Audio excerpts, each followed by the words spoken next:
तो आज हम जिस विषय पे गहराई से चर्चा करने वाले हैं वो है 2025 का बैंगलोर शहर। मतलब एक ही साल में दो अलग-अलग जगहों पर दो बेहद खौफनाक हत्याएं होती हैं।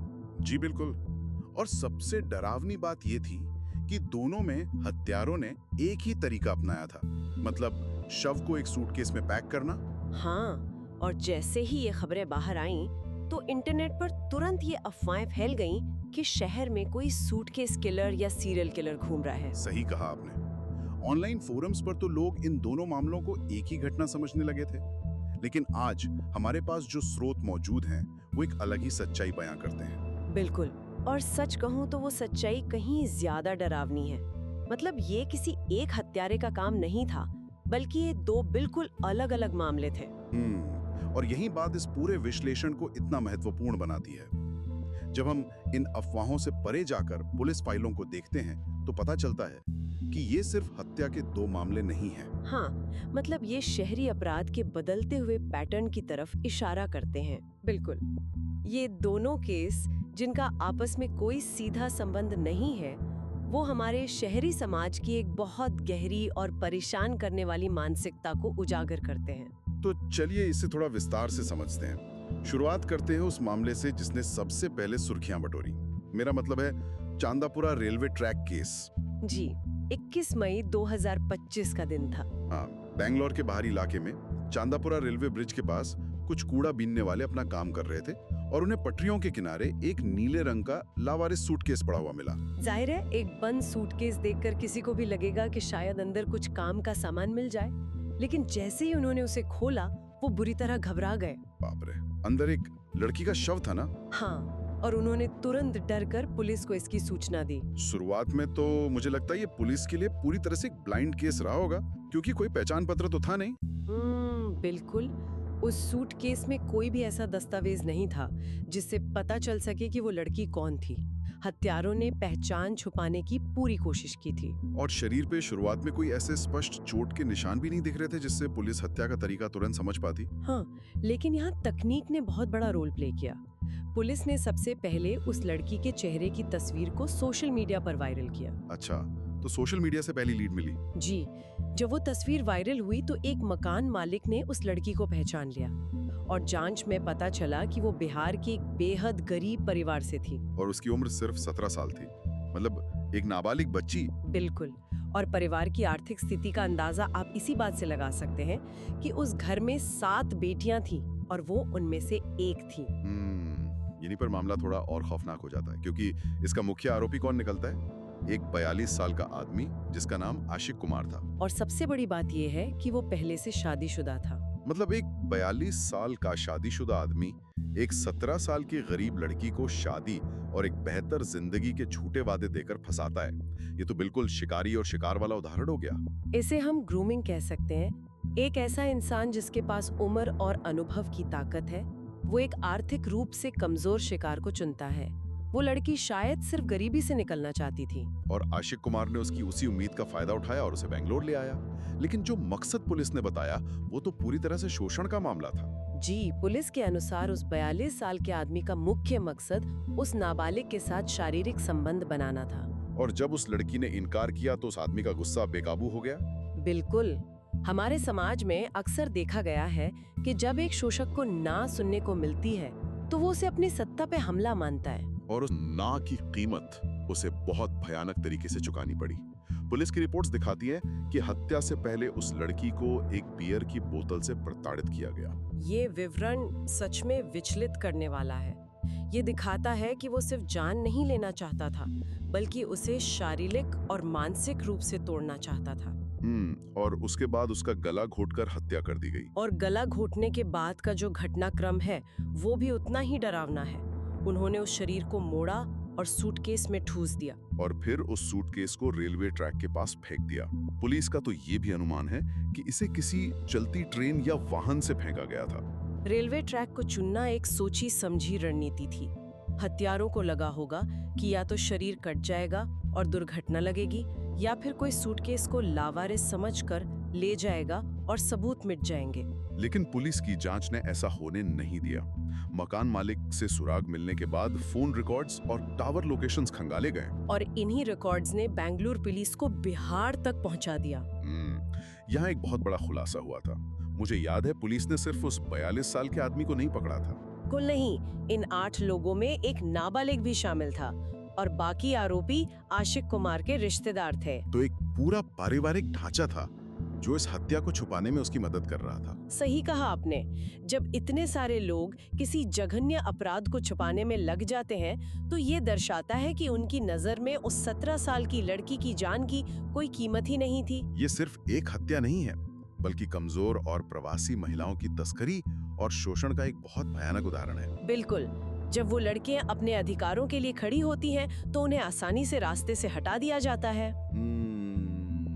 तो चांदापुरा मामले में हमने देखा कि कैसे एक बाहरी और असुरक्षित लड़की का शोषण हुआ, लेकिन जो दूसरा मामला है वो हमें एक बिल्कुल अलग दिशा में ले जाता है। जी, जिससे मीडिया में बैंगलोर टेकी मामला कहा गया।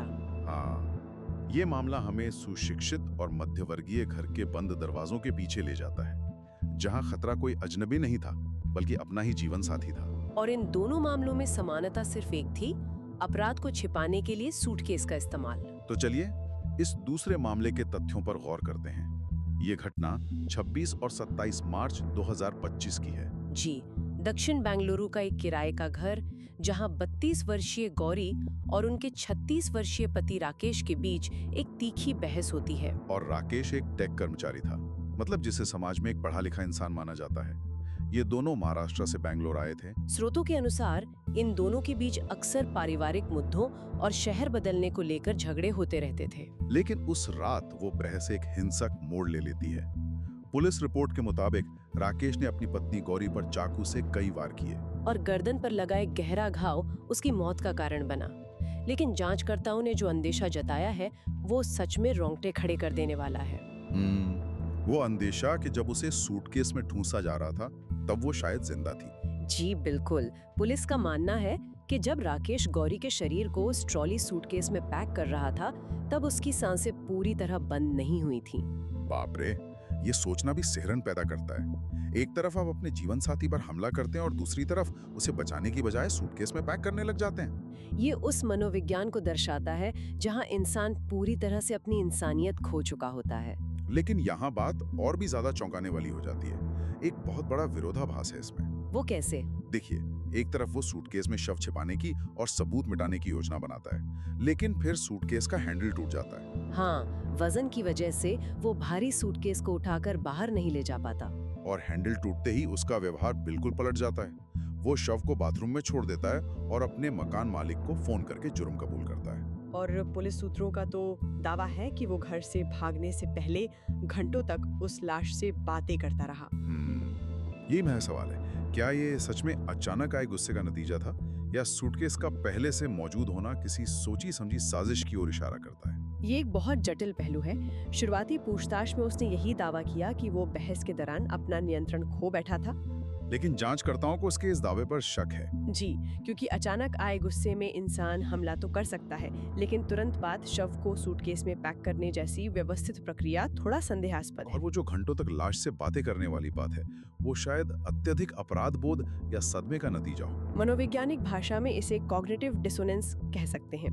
उसका दिमाग स्वीकार ही नहीं कर पा रहा था कि उसने क्या कर दिया है। फिर उसका भागना भी दिलचस्प है। वो पुलिस का इंतजार नहीं करता, सीधे महाराष्ट्र की तरफ भागता है और रास्ते में पुणे के पास जहर खाकर आत्महत्या करने की कोशिश करता है, लेकिन पुलिस की सक्रियता से 24 घंटे के अंदर ही पकड़ा जाता है। तो अभी ये आरोपी न्यायिक हिरासत में है और फोरेंसिक रिपोर्ट्स ने केस को काफी मजबूत कर दिया है। बिल्कुल, ये एक ऐसा वैवाहिक संघर्ष था जिसका अंत एक बेहद भयानक घरेलू हत्या में हुआ। जब हम इन दोनों मामलों को एक साथ देखते हैं तो एक सवाल उठता है कि ये दोनों मामले राष्ट्रीय स्तर पर इतने चौंकाने वाले क्यों बन गए? इसका मुख्य कारण उन डरावनी समानताओं में छिपा है। दोनों में शवों को सूटकेस में छिपाया गया और सबूत मिटाने की कोशिश हुई। और सबसे विचलित करने वाली बात ये कि दोनों ही मामलों में कातिल कोई अनजान नहीं थे। बिल्कुल, एक में वो इंसान था जिसने सुरक्षा का वादा किया था और दूसरे में अपना ही जीवन साथी।